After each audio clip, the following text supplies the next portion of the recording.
मुंबई सहित पूरे महाराष्ट्र में क्रिश्चियन समाज के धर्म स्थानों पर हो रहे अत्याचारों के लिए आज मसीह सेना ने कांदिवली के रघुलीला मॉल के प्रांगण में मीडिया से मुखातिब हुए, जहां उन्होंने अपने प्रार्थना स्थल चर्च में हो रहे पत्थरबाजी और हीलिंग सेंटर पर तोड़फोड़ जैसे कई मामलों के लिए मीडिया के माध्यम से वर्तमान सरकार को उनकी धर्म की रक्षा के लिए निवेदन किए।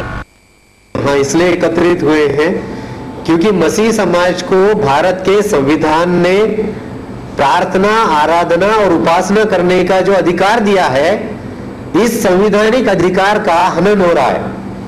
कई जगह पर मसीह लोगों के प्रार्थना केंद्रों पर बड़े बड़े समुदाय में लोग पहुंच रहे हैं। जो समुदाय के पादरी हैं, जो पास्टर्स होते हैं, वो जब किसी के साथ बैठकर प्रार्थना करते हैं तो उनको उससे रोका जा रहा है, उन्हें पीटा जा रहा है, वहां से भगाया जा रहा है। चर्च की या प्रार्थना करने के जो स्थान है उसे जलाया जा रहा है।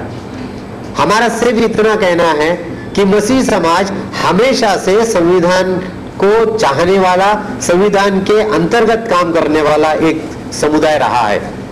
हमारे समाज ने आज तक ऐसा कोई काम नहीं किया जहां पे असंवैधानिक घटना घटी हो, ऐसा आप बोल सकते हैं। हमेशा से आप चाहे ग्राहम स्टेन्स की बच्चों को सहित जो जलाई गई घटना है, वहां से लेके कंधामाल तक की घटना को अगर आप समझ लें, या अभी पिछले महीने में जो सेबेस्टियन मार्टिन जो हमारे विश्वासी हीलर हैं, जहां पे हजारों लोग आकर प्रार्थना करते हैं, जिन लोगों के लिए सेबेस्टियन मार्टिन ने परमेश्वर से प्रार्थना की, क्योंकि क्रिश्चियन समुदाय ये कहता है, पवित्र शास्त्र ये कहता है कि अगर किसी व्यक्ति को अपने लिए कोई मध्यस्थी के द्वारा प्रार्थना कराई जाए तो व्यक्ति अच्छे से जल्द से जल्द अच्छा हो सकता है। उसका विश्वास और मध्यस्थी की प्रार्थना, ये दो चीजें बहुत ही मायने रखती है। और ये जो काम हुआ, इसमें हमने देखा कि कुछ लोगों ने जानबूझकर उस प्रार्थना केंद्र को बंद करवाया। बहुत बड़ा सवाल है, क्या हम इस देश के नागरिक नहीं है? और अगर हम हमारे इस देश के नागरिक हैं तो क्या हमें संवैधानिक अधिकार नहीं है? और अगर हमें संवैधानिक अधिकार है तो उसकी जिस तरीके से विडंबना की जा रही है, हनन किया जा रहा है, इसके विरोध में कोई ना कोई हमारे पीछे खड़ा होना चाहिए। अभी सेबेस्टियन मार्टिन के बारे में अगर हम बात करें, इतना बड़ा काम हुआ जहां पे 5 से 7 हजार लोग हर रोज प्रार्थना करने आते थे। पिछले 20-22 सालों से प्रार्थना केंद्र चल रहा है।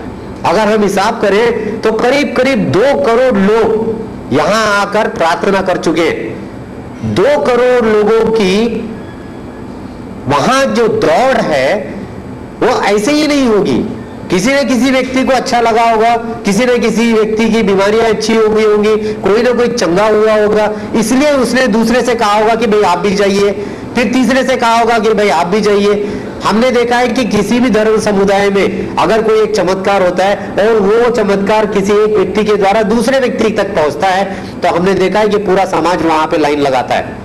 वो चाहे किसी मूर्ति के पानी पीने का हो, या किसी मूर्ति की आंखों में से आंसू निकलने का मामला हो, या कोई और चीज हो।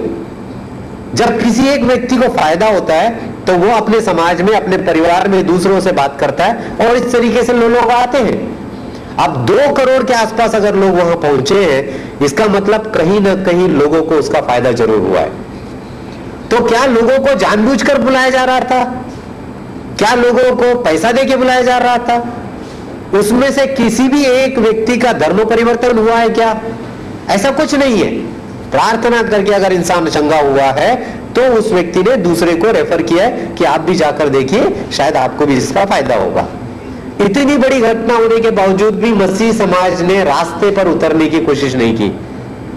मसीह समाज ने अपने संविधान को ऊंचा उठाया, अपने राज्यकर्ताओं पे विश्वास रखा।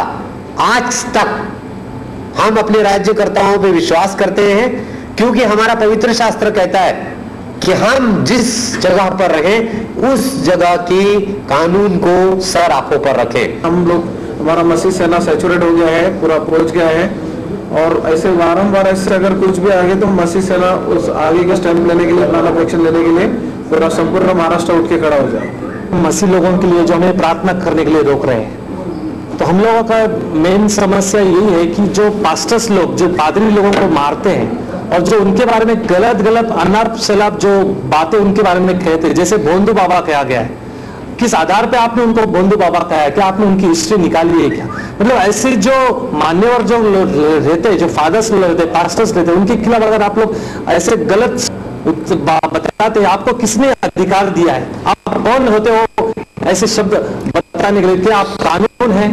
क्या आप शासन है? अगर कानून अगर उसको ठहराते हैं हाँ बाबा ये आदमी ये है तो हम उसको मानते हैं, तो मेन सवाल हमारा यही पे आता है कि मसीह लोगों के जो अधिकारी है, पास्टर्स लोग है, फादर लोग है, उनके खिलाफ गलत शब्द इस्तेमाल करके उनको मारना, ये पीटना, ये जो कर रहे काम ये गलत है। और उसको रोकने के लिए हम लोग जो मसीह सेना जो यहाँ पर आज प्रेस कॉन्फ्रेंस ले रहे हैं, और ये हम लोग बहुत आनंद हो रहा है कि आप लोग हमारे साथ आकर एक मीडिया, एक बहुत अच्छा चैनल है जो हम लोगों तक और सरकार तक आवाज पहुंचा सकते हैं। तो अगर सरकार अगर ये आज हमारी आवाज को सुन रही है तो मेरा विश्वास है जरूर सरकार इसके अंदर दखलंदाज देगी। मसीह सेना ने कहा कि क्रिश्चियन समाज के लोग हमेशा से कानून को अभिवादन किया है। अभी हाल ही में रस्से हीलिंग सेंटर को लेकर भी कई बातें साफ की कि किस तरह से लोग हीलिंग सेंटर पर अपने आप को स्वस्थ होने के लिए जाते हैं, नहीं कि कुछ और क्या कुछ कहना है आपको सुनाते हैं।